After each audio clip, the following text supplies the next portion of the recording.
खुदावंद यीशु मसीह जिसने हर तरह की आजमाइश और गुनाह और मौत और कब्र पर फतह पाई है, उसी के नाम में आपकी सलामती हो। शायद आप इस बात से वाकिफ हों कि इस वक्त दुनिया में जो एक बड़ी जंग चल रही है वो रशिया और यूक्रेन के दरमियान है। 24 फरवरी 2022 को जब इस जंग का आगाज हुआ तो दुनिया भर के जो जंगी मामलात के माहिरीन हैं, वो जो सियासी माहिरीन हैं, बड़े बड़े तज्जियाकार हैं, उनका कहना था ये जंग सिर्फ 3 दिन ही चल सकेगी और रशिया बड़ी ही आसानी से यूक्रेन पर कब्जा कर लेगा।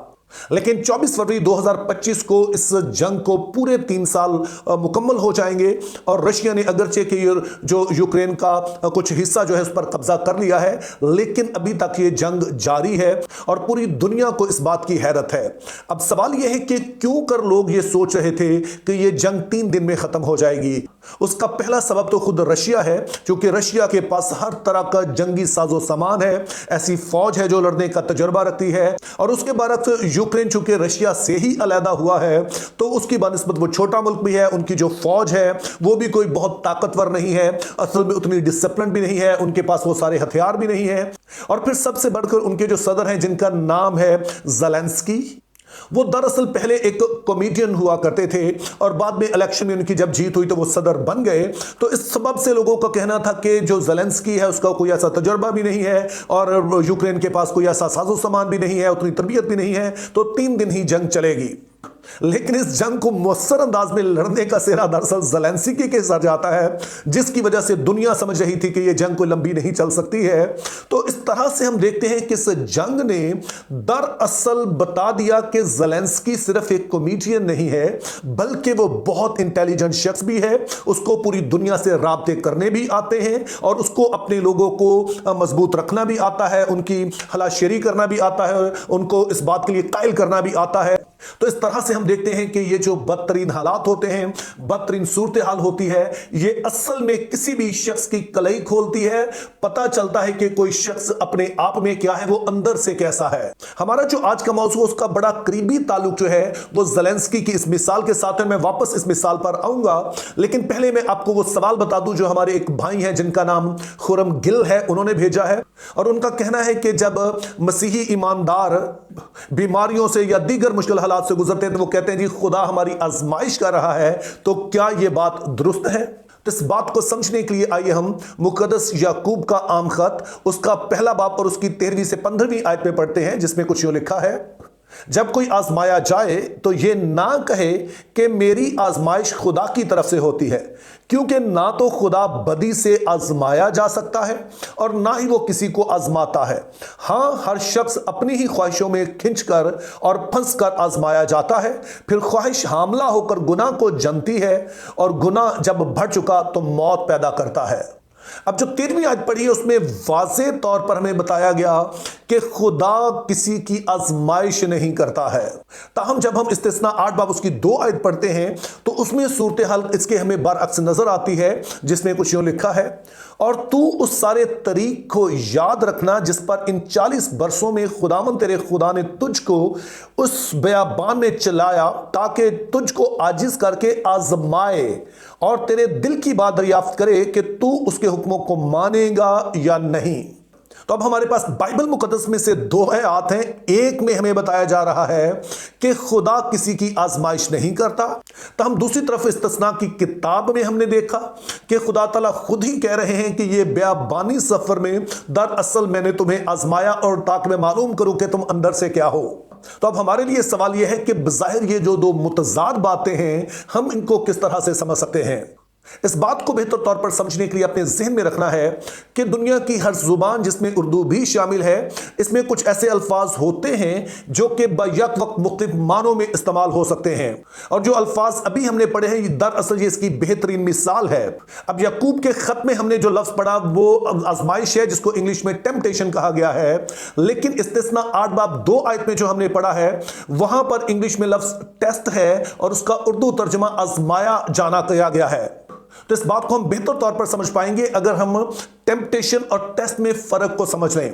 टेम्पटेशन का मतलब होता है किसी चीज को कुछ गलत बात करने की तरगीब देना, या फिर दूसरे अल्फाज में कहेंगे कि किसी को उकसाना, किसी को लालच देना या किसी को इस तरह की सूरत हाल में लाना ताकि वो कुछ गलत करे। और दूसरी तरफ जो लफ्ज टेस्ट है, इसका असल मतलब होता है किसी चीज की जांच करना।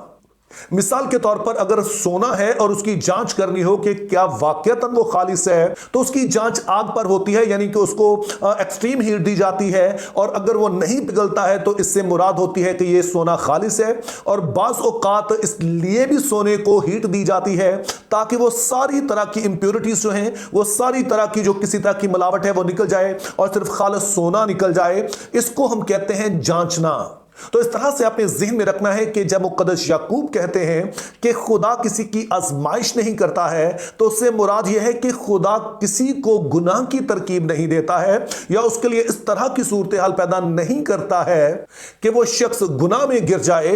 ये काम जो है वो इब्लीस का है। तो इस तरह से हम देखते हैं कि एक तरफ तो खुदा है जो कि हमें आजमाइश से बचाता है, और दूसरी तरफ इब्लीस है जो हमें बुराई की तरफ ले जाता है। तो खुदा इस तरह से हमें आजमाता नहीं है, इस तरह से हमारी आजमाइश नहीं करता।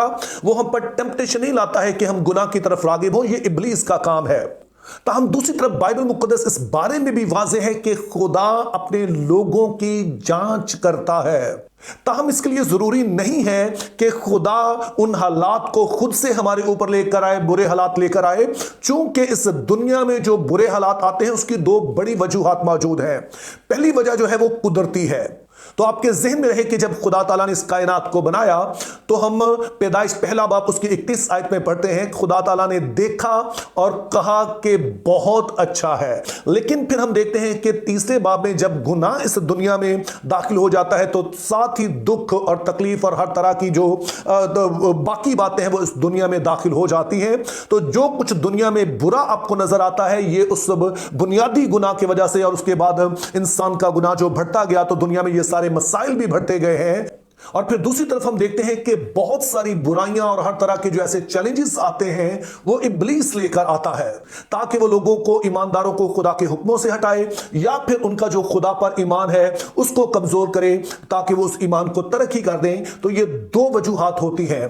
ताहम इसका यह मतलब नहीं है कि कुदरती हालात या इब्लीस खुदा से बढ़कर हैं या खुदा इन्हें रोक नहीं सकता है, लेकिन इसका यह मतलब नहीं है कि इब्लीस ऑल इन ऑल है। चूंकि बाइबल मुक़द्दस से हम जानते हैं कि खुदा और इब्लीस का बेसिकली कोई मुकाबला नहीं है।